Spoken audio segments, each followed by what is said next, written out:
Hola chicos, buenas tardes. Pues bueno, voy a ver si esto es funcional y si podemos comunicarnos, ¿vale? Vamos a iniciar con la sesión que correspondería a nuestro siguiente sábado, que es lenguaje y comunicación.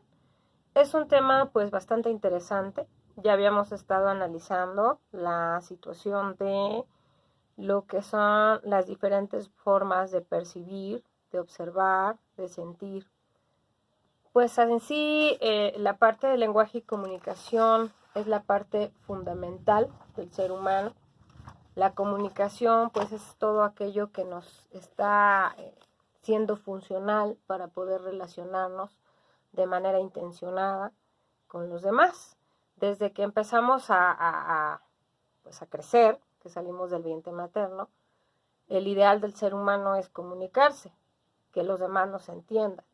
Entonces, pues la comunicación es este arte de realizar estas conductas intencionadas, significativas, que nos dan la capacidad de interactuar pues con otras personas, con otros seres.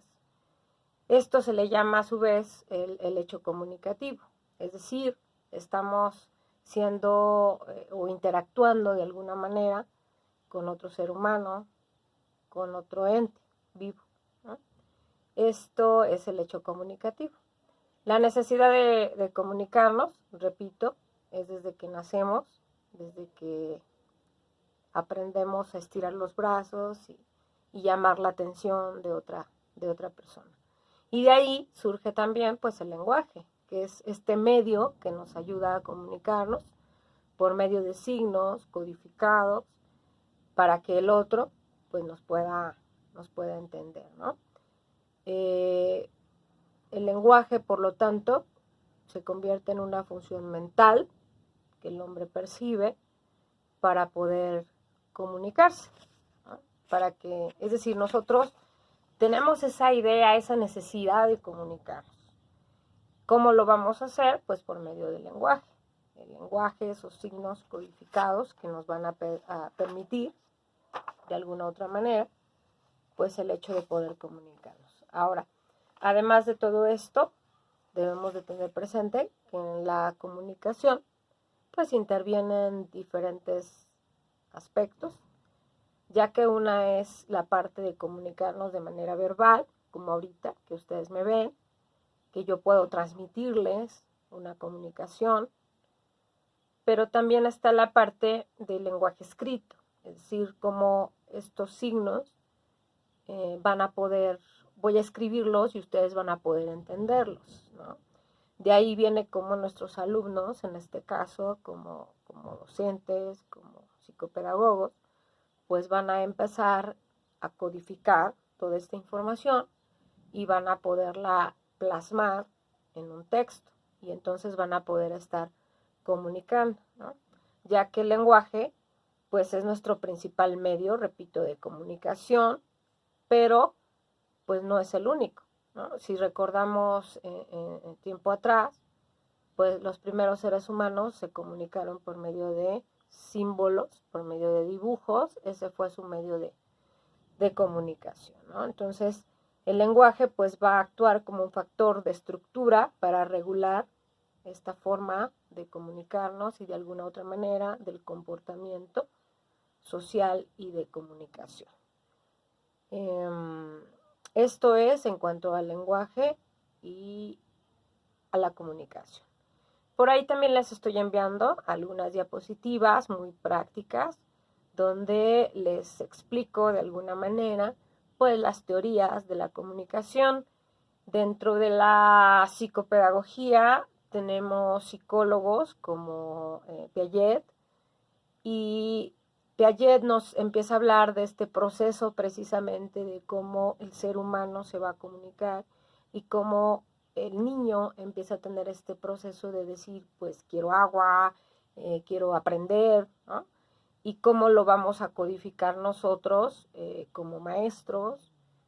Obviamente primero pues el papá lo codifica, pero en el hecho de que diga quiero aprender, o cuando nosotros decimos que quiero aprender, que conlleva el que yo lo pueda codificar para a su vez convertirlo en un proceso de comunicación, es decir, el lenguaje, lo que tú me pides, yo lo estoy codificando mentalmente y luego entonces yo voy a lograr que tú como alumno aprendas. Piaget en este sentido nos habla de que vamos a trabajarlo de igual a igual, es decir, como me lo está solicitando el niño, es como yo le voy a transmitir o le voy a regresar en este sentido la comunicación. Esto es muy importante. Ahora también tenemos una parte interesante, posterior o después de Piaget, está Vygotsky. Vygotsky nos habla ya de este proceso de que el niño está pensando, quiero agua, o está viendo un mensaje de Coca-Cola y quiero Coca-Cola, pero entonces ahora ese proceso, cómo lo lleva a formar parte sociocultural, es decir, cómo lo va a transmitir, cómo le va a decir a otra persona que quiere agua o que quiere ver la televisión o que quiere aprender. Entonces habla Vygotsky de este proceso, de cómo lo va a exteriorizar.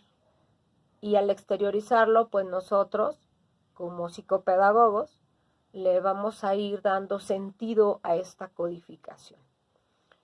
Posteriormente, tanto Brunner como Ausubel nos dicen que el alumno va a aprender por una necesidad de descubrir qué hay más allá de un simple lenguaje, qué hay más allá de lo que yo quiero transmitirle a mi maestro, a mi papá, a la sociedad en general, y cómo lo voy a transmitir.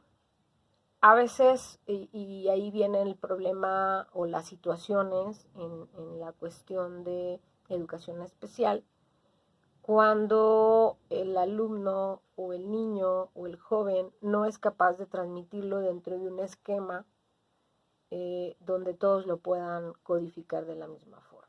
Es decir, no se entiende. Ahí es donde nosotros entramos. Es decir, ¿qué está sucediendo? Porque quiere darse a entender, pero no lo logra. Es decir, no lo logra que la otra persona o que el otro ser humano lo pueda entender. ¿Ok? Esto es en cuanto al tema que vamos a estar trabajando de lenguaje y comunicación, y nos habla de cómo la lengua o el lenguaje viene a ser parte de esta comunicación y nos va a llevar a este discurso de cómo aprendemos, de cómo el alumno, de cómo el niño está queriendo aprender y cómo lo va a transmitir para que nosotros, los docentes, la sociedad en general, lo podamos entender. Ahora, dentro del cómo vamos a utilizar algunas estrategias para que como docentes, como pedagogos, como psicopedagogos, como psicólogos, se pueda entender. Les voy a compartir también en clase algunas estrategias, algunos puntos importantes que ustedes deben de considerar dentro de este contexto mental para saber cómo se va a aprender. ¿Ok? Gracias.